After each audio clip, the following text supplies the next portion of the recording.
Alan Wake 2 starts with a naked man crawling out of a lake. He then proceeds to run through the woods as he's being chased by shadow beings, who catch him, kill him, and steal his heart. This gruesome murder grabs the attention of the FBI, who sends out 2 agents to investigate the murder. Then the town sheriff disappears into thin air, literally, and the dead guy comes back to life, kills a bunch of people, and runs back into the woods. Oh yeah, then there's the musical.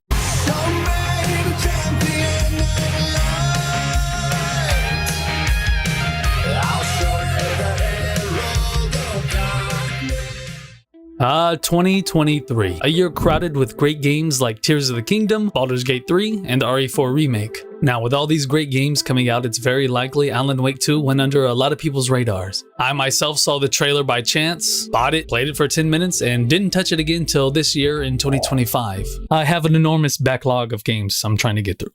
So, I went into Alan Wake 2 knowing next to nothing about the Alan Wake universe. I mean, I saw some gameplay of Alan Wake 1 back in the day and thought the enemies being shadows you shined a flashlight on looked kinda dumb, and I never played it. Also played like 30 minutes of Control, but I had no idea at the time that it was related to the Alan Wake series, and I honestly still don't know how connected it is. The point being, I don't know shit about Alan Wake 2, but what I do know is Alan Wake 2 is amazing.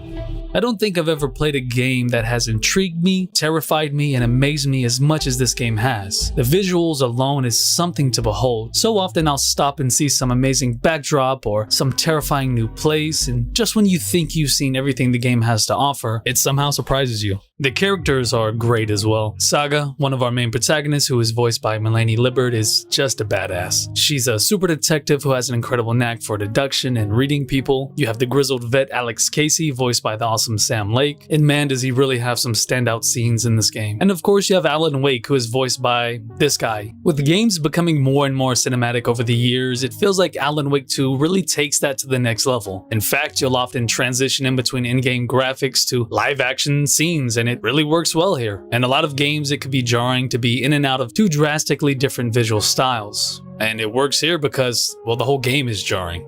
Most of the game you don't know who to trust. What's really going on? I thought we'd never see you back here after that awful thing happened to your baby girl.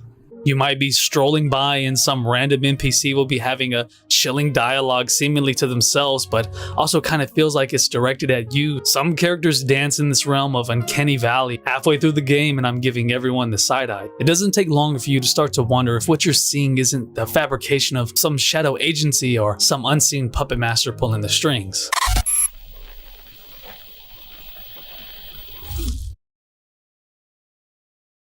The level of acting in the game is amazing. Some performances, especially by David Harwood as Mr. Door, really encapsulates the tone and feeling of Alan Wake 2, that being shit is fucked up and weird. But enough of that, let's go back to our heroes in the wonderful town of Bright Falls. Now, you would think if 2 FBI out-of-towners strolled into the basement of the sheriff's office to examine a confirmed dead body, then for the sound of gunfire and shouting to ring out, only for the 2 FBI agents to come back up with dead officers all around, a missing sheriff, and a naked dead guy, you would think they would have some questions for our FBI duo. But no. You see, they barely even ask what happened. And this really was the first time I really asked myself, what the hell is happening? Is any of this real? And that's very fitting because that's a thought that will constantly be running through your mind throughout your time playing.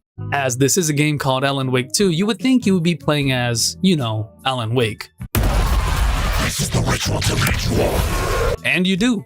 That's right, 2 playable characters. Essentially, Alan gets trapped under a lake in the first game, and he's been there for 13 years, until the God Squad pulls up and saves his John Wick looking ass. And to no one's surprise, being trapped in a nightmare realm for that long isn't exactly great for your mental health. And his playable sections are him essentially trying to recount what has happened to him up until this point. Or is it? Dun dun dun. And Alan's sections are what really made me realize how wrong I was about the shadows not being scary. This shit is terrifying. The way the enemies move and dart around you will have you constantly recoiling in horror. The ominous way they call out to Alan and just seeing a swarm of them heading towards you can really fuck your day up.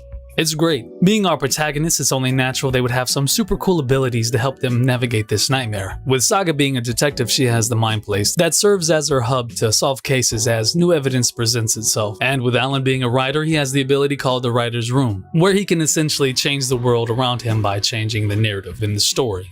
And this brings me to my first real gripe with the game. Saga's Mind Place is a pretty cool mechanic at first, but really after a while it becomes a chore to play. Essentially, you're matching the picture to the correct category, and it really just gets to a point where you're just trying to click through everything to get back into the game. This is really annoying when the game won't let you progress even though a revelation has been made in-game already. It's a small nitpick, but still worth voicing, I think. Now, Alan Wake 2 is a lot of things, but at its core, gameplay-wise, it's a survival horror. Think Resident Evil 4, Evil Within. You got a lot of scary enemies and not a lot of bullets.